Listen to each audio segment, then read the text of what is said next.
We are gathered here to fill you with fear and give you a treat for your ears as we invade your mind with our scary rhymes and some tales that can be gory. As you bear witness and sit here and listen to our poetic horror stories.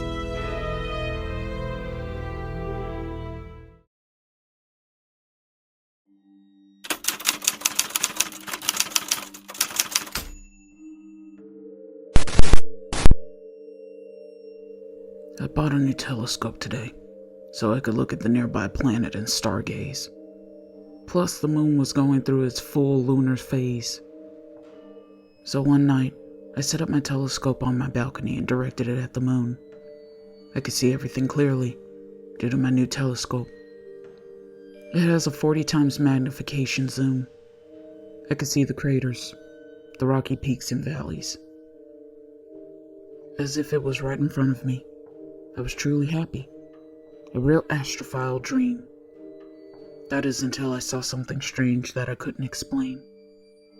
When I focused my telescope to zoom in on the moon, I thought to myself, is that a man I see? But how could that be? I looked again. Oh my God. There's a man on the moon. Could the Lord be true? No, it has to be the light from the sun that is casting shadows onto the moon. It's tricking my brain to make me believe I see a man, because there's just no way. I had to take a moment to think. Could it be an astronaut? No, I don't think it's an astronaut. He didn't even have on an astronaut suit. But he was walking around and he looked like he was breathing freely. As if the moon had an atmosphere. He looked like he was breathing air. But that's impossible. It's illogical. That wasn't what I was taught in school. Unless they weren't telling us the truth. No, I have to be seeing things. That just doesn't make any sense. But I had to admit, I couldn't stop myself. I just couldn't resist. I had to take another peek once more, so I would know for sure. It will make me feel secure. Okay, it's official, I've lost my mind. Now I was feeling a little troubled and terrified. There he was, just standing there. And I believe he could see me. This I swear. I thought to myself, what? Can he see me? How can that be? He didn't have a telescope like me. That's just crazy. So I took a step back from my telescope, because I was feeling weird. I was afraid. I worked up the courage to look once more, but the man had disappeared. I thought to myself, where did he go? He's gone. Then I thought, what a relief. Maybe there's something wrong with my new telescope. Maybe it's broken. Anyway, I had enough of stargazing. So I turned to walk off my balcony. And standing in front of me was the man. He had instantly traveled from the moon to Earth.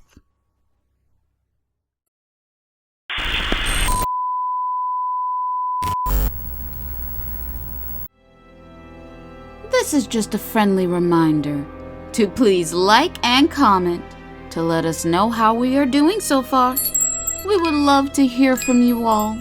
And if you're new, please subscribe and become a part of the PHS crew. And we thank you.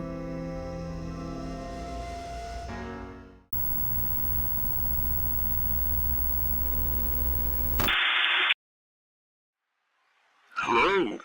Let me introduce myself. I'm the man who lives on the moon. And can I ask, who pray tell are you? I was taken aback. I didn't know what to say or do. My name is Roger, but my friends and family call me Rod. He stood there for a second. Then he smiled and nodded. Well, I will call you Rod. I hope you don't mind, because now I consider us to be friends. Also, Rod, you discovered the moon's secret. You now know it's true, that a man lives on the moon. I was amazed. I just stood there with a puzzled look on my face. I scratched my head trying to figure out what to say. So, yeah, about that. How did you get here from there?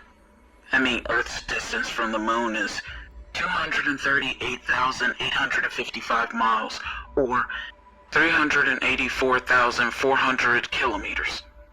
You had to travel here at light speed. You made it here in a blink of an eye. Oh, that's easy. I can travel anywhere on moonbeams. I'm made from the same minerals as the moon. I'm a part of it, and it's a part of me too.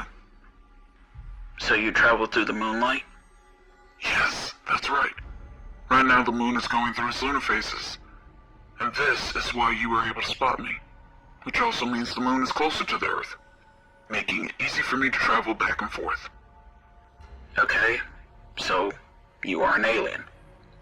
I guess you can look at it that way. Are you the moon's only life form? Do you live there alone? Yep, it's just me. I'm the moon's only inhabitants. I'm the moon's only living being. This was exciting news to me. I was talking to a real alien. I had so many questions running through my head. I don't know where to begin. I saw you walking around without an astronaut suit. You were moving about freely, like it was nothing. Here on Earth, we are taught as kids that the moon doesn't have an atmosphere. It doesn't have vegetation, like trees or plants, or produce oxygen. So my question is, how do you breathe in space without any air? The Moonman stared at me with a weird expression on his face, as if I had said something he didn't understand, as if my question was crazy. I was afraid I offended him. Then he said, Everyone knows you can breathe air in space. You have been lied to. There is air on the moon. A planet doesn't need an atmosphere. Actually, you can even breathe out in space, just like you do here on Earth. You don't need a helmet or an astronaut suit. That is something you Earthlings made up. I looked at the Moonman confused. I couldn't tell if he was serious or if he was joking. So I started laughing.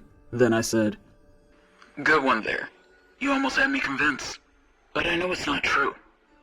Wow, who knew? You are funny, Moonman. You almost had me fooled. The Moonman looked at me seriously as he shook his head. Then he said, No, this is the truth, my friend. Your world leaders have been lying to you. And furthermore, they also know about me, and that I live on the moon.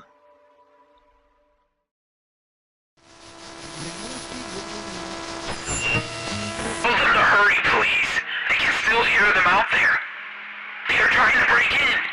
Please send help. Suddenly, I hear a window being broken, and a dog starting to bark, and a growl as Calvin screamed terrifyingly loud. No! Then I heard shots ring out.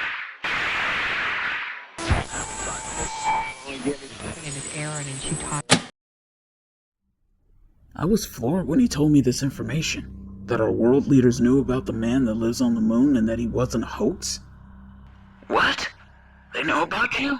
And that you live on the moon? Yes, they found me when they first visited the moon. It was July 20, 1967, and the United States was on their first mission. They arrived in their spaceship named Apollo. The astronauts were Buzz Aldrin and Neil Armstrong. They were really surprised when they saw me. They couldn't believe their eyes. They thought no one or thing lived here. They probably sent a message back to NASA. Houston, it looks like we have a problem. But the astronauts were very nice and friendly people. And I shared with them that it was okay. They can breathe in space. We had a good time that day. This was a lot of information for me to take in at once. I was shocked and beyond stunned. This just can't be true. If the world learns of this, it would change the perspective of what we have been taught and everything we know. But I feel deep down this is wrong. Wow, this is incredible news. As if you're telling me the truth. The Moonman looked at me like I hurt his feelings. Rod, I thought we were friends. I have no reason to lie to you. I promise I'm telling you the truth. Anyway, what makes you believe that your leaders, they are the ones who are lying to you? You just recently found out that I live on the moon, and this information that they knew.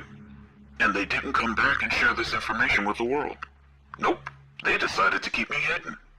And you all in the dark. You all still asking the question, is there life out there? Well, the answer is yes. I thought to myself, the Moonman had a point there. I don't know. Maybe he is telling me the truth? Then he said, Rod, I have a perfect ideal. I'll take you back with me to the moon, and you will see you will be able to breathe outside of the Earth's atmosphere. You will have proof that I'm not lying to you. My heart skipped a beat. I was excited with his proposal. It has always been my dream to travel through space, to visit a planet and not just stargaze. His offer sounds great. But he could clearly see I was on the fence. A big part of me wanted to go with him, but I still had some doubts. Something didn't feel right. What if he's tricking me, and I go into space and I can't breathe? Then it will cost me my life. Come on, Rod. You only live once. I know this is your dream. I promise it'll be fun. Just take my hand and I will transport you to the moon. The lunar cycle will end soon. I promise we won't be gone for long. We will pop up there for a minute, then I will bring you safe and sound right back home. I really wanted to go, but in the back of my mind, I knew something was wrong. But I decided to throw caution to the wind, and I said to the Moonman, Okay, let's go. Suddenly, I heard a big bang in my apartment door.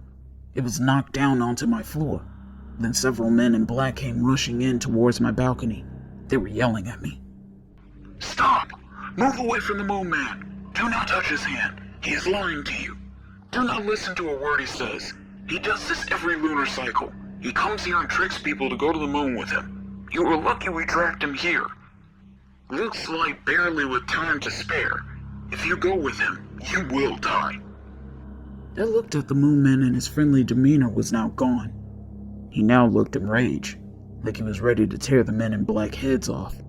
Then he turned my way aggressively, and he stared at me.